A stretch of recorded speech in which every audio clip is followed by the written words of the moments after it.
कृष्ण कृष्ण हरे हरे हरे राम राम राम हरे हरे। देखो, हम लोग भजन तो करते हैं, लेकिन भजन करने की कुछ विधि भी है। जैसे हम लोग पढ़ाई करने के लिए जाते हैं, तो पढ़ाई करने के लिए भी एक विधि बताई गई है। ऐसा नहीं कि बस कुछ भी पढ़ लिया अपने मन से, अथवा घर में ही पढ़ाई कर ली। किसी माता पिता के दो बच्चे हैं, एक को वो स्कूल में पढ़ाता है, एक को घर में पढ़ाता है? अभी जिसको स्कूल में पढ़ाता है वो सारी की सारी किताब घर वाले बच्चे को भी पढ़ाएगा, तो क्या जो घर में जो बच्चा पढ़ रहा है उसकी कोई वैल्यू रहेगी? उसके पास कोई डिग्री नहीं है, उसके पास कुछ भी नहीं है। केवल नॉलेज से क्या होता है? प्रोसेस है ना, प्रोसेस। इसलिए अप्रूव्ड स्कूल से पढ़ना पड़ता है। उसी प्रकार से भक्ति में भी यही विचार है। एक छोटी सी कथा के माध्यम से बताता हूँ। एक बार एक रानी के घर में एक तोता बंद था पिंजरे में, और रानी को कथा सुनने का बड़ा उसको अच्छा लगता था। रानी को कथा में बड़ी रुचि थी, इसलिए एक साधु को घर में बुलाया करती थी। साधु उसको कथा सुनाता था। तो साधु ने कथा सुनाई, और कथा सुनाने के बाद में कहता है, जैसे अभी हम लोग बोलते हैं, सभी लोग बोलो हरे कृष्णा कृष्णा कृष्णा हरे हरे, हरे राम राम राम हरे हरे। इसी प्रकार साधु ने भी बोला, राम बोले तो भवबंधन छूटे, राम बोले तो भवबंधन छूटे। तो पिंजरे से तोता बोला, हे पंडित झूठे, तू झूठ बोलता है। अभी साधु को बड़ा खराब लगा, तोते ने बेइज्जती कर दी। फिर अगले दिन गया, फिर उसने कथा सुनाई। कथा सुनाने के बाद में फिर बोला, राम बोले थे बंधन छूटे। अभी तोता फिर से बोला, हे पंडित झूठे, तू झूठ बोलता है। अभी जब रोज रोज उसका अपमान होता रानी के सामने, वो भी साधु को बड़ा खराब लगता, क्या करे क्या। लेकिन वो गुरुजी के पास में गया, उसने गुरुजी को सारी बात बताई। गुरुजी ऐसी ऐसी बात है, मैं कथा सुनाने जाता हूँ वहाँ रानी को, और वो जो तोता है उसका ऐसे बोलता है, हाँ तो बड़ी बेइज्जती हो जाती है। तो गुरुजी ने कहा ठीक है, हम चलते हैं। गुरुजी गए वहाँ पर, और गुरुजी सीधे तोते के पास में पहुँचे, और तोते से जाकर के पूछा, अरे तोते, तू ऐसा क्यों बोलता है?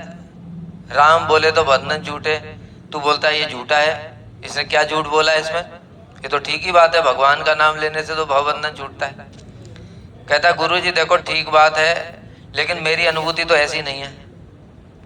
कहते, तुम्हारी क्या अनुभूति है? कि सुनो, एक बार कहीं साधु संग चल रहा था, सभी लोग राम राम राम राम जप कर रहे थे, सभी लोग राम राम बोल रहे थे, मैं भी राम राम बोलने लगा। मैं राम राम बोलते हुए उड़ करके एक साधु के आश्रम में राम राम बोल रहा था। साधु ने देखा ये तोता तो राम राम बोलता है, मुझे पकड़ करके पिंजड़े में बंद कर लिया। अभी बताओ, मेरा राम राम बोलने से भवबंधन क्या हुआ? मैं तो बंध गया। फिर उसके बाद में कहा अच्छा। फिर कहते हैं कि देखो उसके बाद में क्या हुआ, उस साधु के आश्रम में एक सेठ जी आए, और सेठ जी ने उनसे बड़ी प्रार्थना करी और उनको कुछ धन दे दिया। तो साधु ने मुझे वो सेठ को दे दिया। अभी सेठ ने मुझे चांदी के पिंजड़े में बंद कर दिया, बंधन और बढ़ गया। अब मैं राम राम बोलता था, उसके बाद में मैं राम राम बोलता था। अब वो सेठ जी को राजा से एक दिन काम पड़ा, राजा से काम निकलवाने के लिए उसने सोचा कि राजा को ये तोता दे देता हूँ गिफ्ट में, राजा मेरा काम बना देगा। इसलिए सेठ जी ने मुझे ले जा करके और राजमहल में राजा को दे दिया, मेरा बंधन और बढ़ गया। उसके बाद में ये जो राजा है, इसकी जो पत्नी है वो धार्मिक थी, रानी, इसलिए राजा ने मुझे रानी को दे दिया। अभी तो मैं देख रहा हूँ कि मेरा तो बंधन बढ़ता ही जा रहा है राम राम बोल करके। गुरुजी ने कहा अच्छा बेटा सुनो, अभी मैं तुमको गुरु मंत्र देता हूँ। कल जब ये साधु कथा सुनाएगा रानी को, और जब ये राम राम बोलेगा कि राम बोले तो बंधन छूटे, तुम कुछ मत बोलना, चुपचाप पड़े रहना, ऐसे एकदम जैसे मर जाते ना ऐसे पड़े रहना। उसके बाद कहते उसके बाद में रानी देखेगी पिंजरा खोल करके, सोचेगी तोता तो मर गया, पिंजरा खोलेगी तुम फुर्र से उड़ जाना। मैं कहा ठीक है। ऐसा ही किया। उसके बाद में वो जो रानी है उसने कथा सुनी तो आज भी उसने बोला, साधु ने, राम बोले तो भवबंधन छूटे। तो आज तोता कुछ नहीं बोला, साधु ने भी बड़ी राहत की सांस ली, चलो आज कम से कम कुछ नहीं बोला, बेइज्जती नहीं हुई। इसलिए साधु तो बड़ा खुश हो गया। और इधर जो रानी थी वो सोचे तोता बोला क्यों नहीं आज, तोता तो रोज बोलता है। उसने देखा तो तोता ऐसे पड़ा हुआ है। रानी को लगा कि तोता मर गया। उसने जैसे ही पिंजरा खोला और पिंजरा खोलते ही तोता फुर्र उड़ गया। और फुर्र उड़ते ही बोला कि देखो गुरु की कृपा होए तब भवबंधन छूटे। मतलब क्या, राम राम आप अपनी इच्छा से जपेंगे, अपने हिसाब से कुछ भी करेंगे, जैसे भी पढ़ाई का इसलिए हमने उदाहरण दिया। तो MBBS की किताबें घर में ही ले आओ, घर में पढ़ लो सारी की सारी किताबें, उसे कुछ होगा क्या, डॉक्टर बन जाओगे। किसी अगर पेशेंट को देख लिया तुमने तो तुमको पकड़ के जेल में बंद कर दिया जाएगा, ठीक है ना। लेकिन प्रोसेस है, क्या प्रोसेस है, पहले तुमको एग्जाम देना पड़ेगा, MBBS किसी मेडिकल कॉलेज में एडमिशन लेना पड़ेगा, फिर 5 साल पढ़ाई करनी पड़ेगी, अप्रेंटिस, सब कुछ प्रोसेस है। उसी प्रकार से भक्ति का भी प्रोसेस है। अपने आप से कोई भी कुछ भी कर लिया वो प्रोसेस नहीं है। प्रोसेस क्या है कि तस्मात् गुरुं प्रपद्ये जिज्ञासु श्रेय उत्तमम शाब्दे परे च निष्णातम ब्रह्मणि उपशमाश्रयम। भागवत में ही बताया प्रोसेस कि गुरु के पास में जाना चाहिए। गुरु के पास में जाना चाहिए, गुरु के 3 लक्षण होने चाहिए। ध्यान से सब लोग सुनो, गुरु के 3 लक्षण होने चाहिए। पहला लक्षण, गुरु को सारे शास्त्रों का ज्ञान होना चाहिए। अगर शास्त्र का ज्ञान ही नहीं है, गुरु जी ने कुछ क्वेश्चन पूछा, गुरु जी ने इधर उधर टरका दिया, अभी श्रद्धा होगी क्या, श्रद्धा ही नहीं होगी। फिर दूसरा गुरु ढूंढोगे, फिर तीसरा ढूंढोगे। इसलिए गुरु को शास्त्र का ज्ञान होना चाहिए, जिससे शिष्य कुछ भी प्रश्न करे तो उसको शास्त्र के हिसाब से उत्तर दे, अपने मन से नहीं। दूसरा, गुरु को संसार से वैराग्य होना चाहिए, क्योंकि जो संसार से विरक्त है वही भगवान की सेवा की शिक्षा दे सकता है। नहीं तो गुरु के पास में कुछ भी आया बढ़िया चीज, वो खुद ही भोग करने की इच्छा कर रहा है। इसलिए अधिकतर लोग देखोगे आज जो भागवत कथा कर रहे हैं, 5 लाख 11 लाख इतना इतना पैसा ले रहे हैं, फिर चलो ले लिया पैसा, कोई बात नहीं, उस पैसे का कर क्या रहे हो। मुख्य बात यह है, उस पैसे से हम गाड़ी खरीदेंगे बढ़िया बढ़िया, मर्सिडीज BMW अपने पैसे से। मतलब जो पैसा भगवान की कथा बोल करके कमाएगा, उससे हम 1 रुपया भी अपनी सेवा में नहीं लगा सकते। वो सारा का सारा कृष्ण की सेवा के लिए है। ठाकुर जी के लिए बढ़िया मंदिर बनाना, ठाकुर जी के लिए अलंकार, ठाकुर जी के लिए ड्रेस, ठाकुर जी की सेवा के लिए, ठाकुर जी के लिए 56 भोग। हम देखते हैं लोग अपने लिए 56 भोग खा रहे, अपने लिए बढ़िया घर बना लिया उसी पैसे से, अपने लिए बढ़िया गाड़ी खरीद ली, भोग ही भोग किए जा रहे। इसलिए ये व्यक्ति तुमको भगवान की शिक्षा क्या देगा, भगवान की सेवा की, ये तो अपनी सेवा की शिक्षा प्रदान करेगा और नरक में लेकर के जाएगा। इसलिए संसार से वैराग्य होना चाहिए गुरु को। जब उसको संसार से वैराग्य होगा तब तो वो भगवान की सेवा की शिक्षा देगा। जो खुद भोगों में डूबा हुआ है वो तुमको क्या शिक्षा देगा। और तीसरा, भगवान की अनुभूति होनी चाहिए। अगर भगवान की अनुभूति गुरु को ही नहीं है तो हमको क्या अनुभूति कराएगा। जिसका भगवान के साथ खुद संबंध नहीं है वो हमारा क्या संबंध कराएगा। इसलिए गुरु को करने से पहले विचार करना चाहिए। कभी कभी क्या होता है, अभी ये कथा तो आज सुनी, उससे पहले ही तो गुरु करके बैठे हुए, फिर क्या करेंगे। तो कहते कोई चिंता की बात नहीं है, शास्त्र में बताया अवैष्णवोपदिष्टेन मंत्रेण निर्यम ब्रजेत पुनश्च विधिना सम्यक ग्राहेत वैष्णवाद गुरु। अवैष्णव के मुख से निकला हुआ मंत्र लेने से नरक में जाना पड़ता है। इसलिए पुनः विधि है कि वैष्णव गुरु के पास जाकर के पुनः दीक्षा ग्रहण करनी चाहिए। शास्त्र में ऐसे ऐसे जो लोग गुरु होते हैं वो डराते हैं, अरे गुरु बदल नहीं सकते। गुरु को सही बात बोला है उन्होंने, गुरु को बदल नहीं सकते, लेकिन कौन से गुरु को नहीं बदल सकते, जिसको शास्त्र में बताया सदगुरु, जिसको भगवान की अनुभूति है, जो वैष्णव है, ऐसे गुरु को नहीं बदल सकते। लेकिन जो वैष्णव ही नहीं है, जिसको भगवान की भक्ति से कोई लेना देना ही नहीं है, कहता मैं ही ब्रह्म हूँ, मैं ही भगवान हूँ, इस प्रकार से जो कहता है वो तो गुरु ही नहीं है। हम उसको गुरु मान करके बैठे थे, उसको तुरंत बदल देना चाहिए। स्वयं भीष्म पितामह ने ये बात बोली है। जब परशुराम के साथ युद्ध हुआ था उस समय भीष्म पितामह ने स्वयं ये बात बोली, गुरु अपि अविलिप्त से कार्य कार्यम अजानता उत्पत्ति प्रतिपन्न से परित्यागो विधीयते, कि गुरु भी अगर कार्य अकार्य को न जान करके भक्ति के मार्ग से च्युत हो जाता है, मतलब कर्म ज्ञान योग इत्यादि में चला जाता है, तुरंत परित्याग कर दो, विचार नहीं करना चाहिए। ठीक है, एक बात ये। दूसरी बात क्या है, आजकल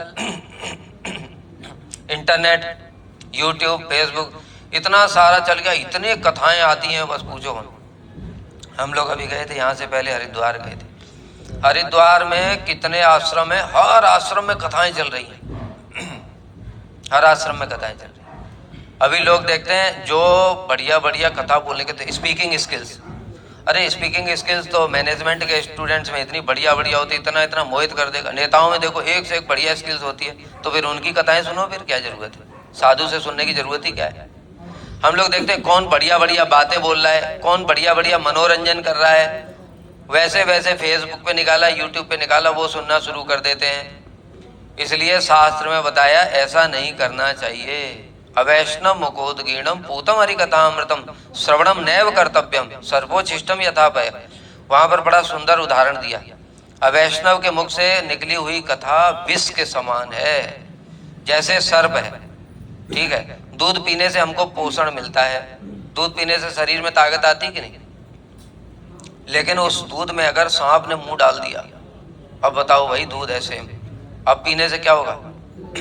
बाहर से तो एक जैसे ही लग रहा है, लेकिन भीतर से पूरा बदल गया है। इसी प्रकार से जो कथा है, हरि कथा, वो तो परम पवित्र है, भगवत स्वरूप है, किंतु जब वो अवैष्णव के मुख से निकलती है तो वो विष के समान कार्य करती है। मतलब क्या, देखो ध्यान से समझो। जो व्यक्ति, जैसे मैं हूं, अगर मैं कथा बोल रहा हूं, मेरे अंदर में काम, क्रोध, मोह, लोभ, मद, मात्सर्य सब भरे पड़े हैं। अब मैं जो कथा बोल रहा हूं ना, मेरे कथा के माध्यम से, वो कथा के माध्यम से काम, क्रोध, मोह, लोभ वो सब दूसरे के अंदर भी प्रवेश कर गए। इसलिए तो बता रहे, अभी हरिद्वार में इतने सारी कथा चल रही, सब जगह सैकड़ों सैकड़ों लोग बैठे हुए हैं, और उसके बाद में उनके काम, क्रोध, मोह, लोभ बढ़ते ही जा रहे हैं। क्यों बढ़ रहे हैं भैया? कथा सुनने से तो कम होना चाहिए। शृणुताम स्वकथा कृष्ण पुण्य श्रवण कीर्तन हृदय अंतस्तो भद्राणी विद्नोस्वर सताम। भगवान कथा सुनने वाले के हृदय में बैठ जाते हैं, उसके काम, क्रोध, मोह, लोभ, मद, मात्सर्य से सबको दूर कर देते हैं। ये होना चाहिए, और हमारा उल्टा हो रहा है। संसार की भोग वासनाएं बढ़ती चली जा रही। इसका मतलब हम गलत आदमी से कथा सुन रहे हैं। क्यों? क्योंकि वो अवैष्णव है। शास्त्र में बताया, त्रिपुंडधारी को दर्शन करने मात्र से, मैं श्लोक दिखा सकता हूँ हरिभक्ति विलास में, साफ लिखा हुआ है, त्रिपुंडधारी को दर्शन करने मात्र कपड़े सहित स्नान करना चाहिए, वस्त्र। इतना अपवित्र बताया उसको। कारण क्या है? वो खुद को बोलता है मैं ही भगवान, मैं ब्रह्म हूं। तो कोई भगवान हो सकता है क्या? अरे भगवान है तो तुझे पैसे की जरूरत क्या है? भगवान ने तो कभी किसी से पैसा नहीं मांगा, ठीक है कि नहीं? इसलिए यूट्यूब पे, फेसबुक पे कुछ भी निकाल करके कुछ भी सुनना शुरू मत। ये महाराज ऐसे कथा बोल रही, ये महाराज ऐसे कथा बोल रहे। क्या कथा, तुमको क्या समझ है कथा की? वो महाराज कथा क्या बोल रहे हैं वो इम्पोर्टेंट नहीं, वो क्या कर रहे हैं वो इम्पोर्टेंट है। भगवान की सेवा की भावना है कि नहीं उनके अंदर? वो कथा बोलना क्यों चाहते हैं? हमारे पास कई सारे लोग आते हैं, हम भागवताचार्य बनना चाहते हैं। हम क्या, क्यों? कहते पैसे कमाना है। कहते जाओ यहाँ से, तुरंत भागो। भागवत पैसे कमाने का साधन नहीं है। शास्त्र भागवत में स्पष्ट रूप से वर्णन है। भागवत तो परमहंसों की संहिता है, जो उसको आस्वादन करते हैं, जो भगवान की भक्ति करते हैं, जो भगवान की सेवा में दिन रात लगे रहते हैं, उनकी संपत्ति है भागवत। अभी हमारी संपत्ति दूसरों ने लूट ली। अब कलयुग में तो हम कुछ कर नहीं सकते, केस तो कर नहीं सकते, केस तो कर नहीं सकते। लेकिन हमें केस करने की जरूरत भी नहीं है, यमराज वहां अकाउंट में सब कुछ लिख रहे हैं। इसलिए यहाँ तो कर लो, तुम पैसा कमा लो, लेकिन वहां पर यमराज तुम्हारा स्वागत भी करेंगे। इसलिए भागवत पढ़ के कोई तो तरता है, कोई मरता भी है। इसलिए यहाँ पर जो भी है, अपने मन से कुछ भी नहीं करना चाहिए। सद संप्रदाय, शास्त्र बताया, संप्रदाय बिना ये मंत्रास्ते विफला मता अतः कलौ भविष्यन्ति चत्वारः संप्रदाय। श्री, ब्रह्म, रुद्र, सनक, ये 4 संप्रदाय हैं। देखो, केवल ऐसे ही बताया ना, भावना से काम नहीं चलेगा कि बस बताया कि कुछ भी करने लगो। कोई दूसरा साधु है, उसने कुछ बताया, कुछ करने लग गए। थोड़ा शास्त्र भी पढ़ना समझना पड़ेगा, नहीं तो ठग करके चला जाएगा।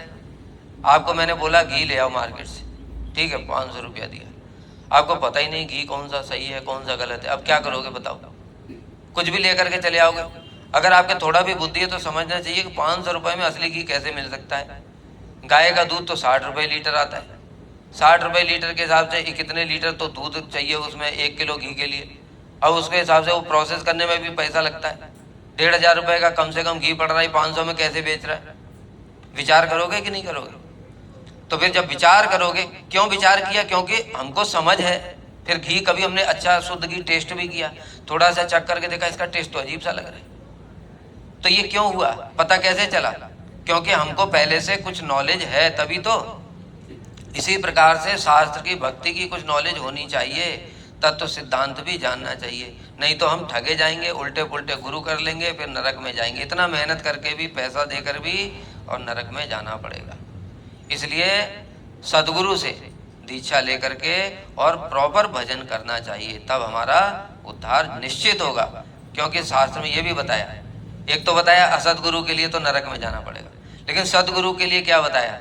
सदगुरु के लिए बताया, गुरु भक्त्राद विष्णु मंत्रो यस्य कर्णम प्रविशति यमस्तल लिखनम दूरम करोति तत्क्षणम।